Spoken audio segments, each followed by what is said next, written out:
जी, अस्सलाम वालेकुम। आप मुझे हमेशा सुनते हैं कि मैं क्रिकेट के ऊपर बात करता हूँ, लेकिन मैंने ये सोचा कि जो स्किल्स हैं, जो बॉलिंग की स्किल्स हैं, वो एक नए बच्चों को क्यों ना बताई जाए। तो आज मुझे मौका मिला, तो मैंने सोचा उसके ऊपर बात करूँ। ये देखिए, ये मेरे पास क्रिकेट का बॉल है और मैंने हमेशा बच्चों से सुना है, जब भी वो मुझे नेट्स वगैरह में मिलते हैं, वो मुझसे सवाल करते हैं कि आउट स्विंग हमारा जो है वो बड़ी मुश्किल से होता है, हमसे आउट स्विंग नहीं होता।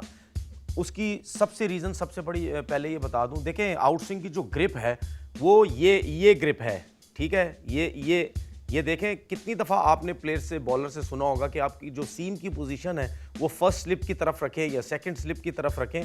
जो आपकी सीम की पोजीशन है वो फर्स्ट या सेकंड स्लिप की तरफ होनी चाहिए। ये पहली चीज़। दूसरी चीज़ ये, जब आपने आउट स्विंग करनी है तो आप ये रिस्क देखें, ये रिस्क नीचे हो जाती है, देख रहे हैं आप।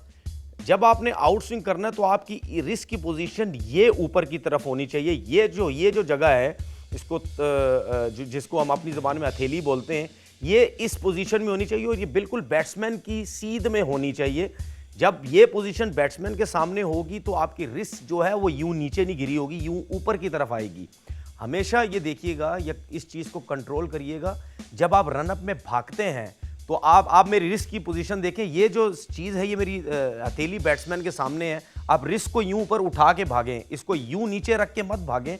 जब आप यूं नीचे रख के भागेंगे, उसके बाद जब आप बॉल डिलीवर करने के रिलीज करेंगे तो आपकी रिस्क की पोजीशन यूं ऊपर की तरफ नहीं होगी, वो यूं होगी, तो जिसकी वजह से बॉल आपका आउट स्विंग नहीं होगा। रिस्क की पोजीशन यूं ऊपर की तरफ रखें। फिर जब आप रिलीज करेंगे तो आपकी जो बॉल है वो इस तरह हाथों से निकलेगी, समझ रहे, ये यूं निकलेगी। जब यूं निकलेगी तो फिर आपकी रिस्क भी यूं कंट्रोल है, तो गेंद ऑटोमेटिकली आउट स्विंग होगा।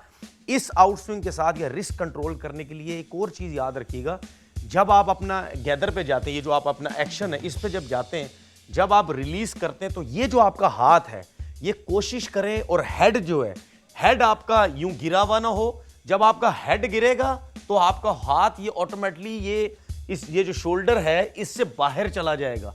जब ये दोनों चीज़ें, हेड भी गिरा और ये हाथ भी चला गया, जब आपका यूं जाएगा तो रिस्क की पोजीशन ये आउट स्विंग नहीं होगी, फिर रिस्क आपकी अंदर की तरफ लग जाएगी।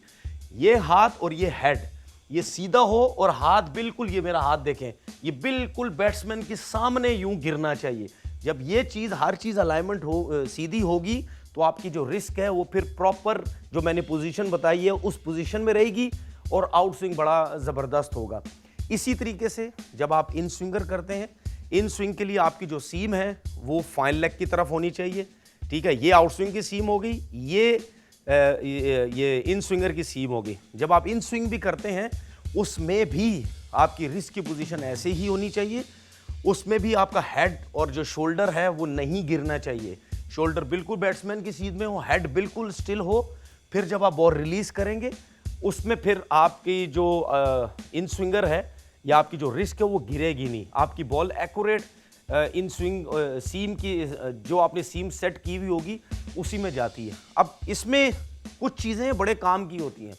कुछ बॉलर्स होते हैं, आपने देखा होगा, कुछ बॉलर्स हैं जिनका बॉल एयर में स्विंग नहीं होता, उनका पिच पे लगने के बाद सीम होता है, वो फिंगर्स का इस्तेमाल बहुत करते हैं।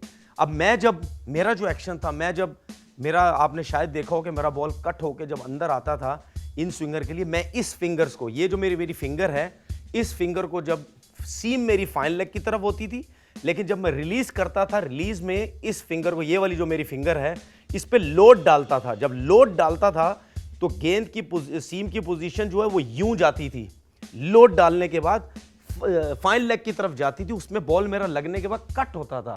इसी तरीके से मैं जब आउट स्विंग करता था तो मैं इस वाली फिंगर पे लोड डालता था, एंड पे बिल्कुल छोड़ता था, जिसकी वजह से बॉल मेरा आउट स्विंग होता तो कट होने के बाद बाहर निकलता था। ये है एक नए बॉल करने का सही तरीका जो मुझे पता है। हो सकता है शायद और फास्ट बॉलर्स हैं, उनका एक अपना एक्शन होता है, उनका एक अपना तरीक़ेकार होता है। जब वो आपको समझाएंगे वो अपने तरीके से समझाएंगे, लेकिन गलत कोई नहीं होता। हर कोई अपने एक्सपीरियंस के हिसाब से, जितनी उसने बॉलिंग की हुई होती है उस हिसाब से वो अपनी चीज़ों को बताता है। मुझे उम्मीद है आपको ये कुछ चीज़ें जो मैंने आपको समझाने की कोशिश की है वो आपको ज़रूर समझ आई होंगी।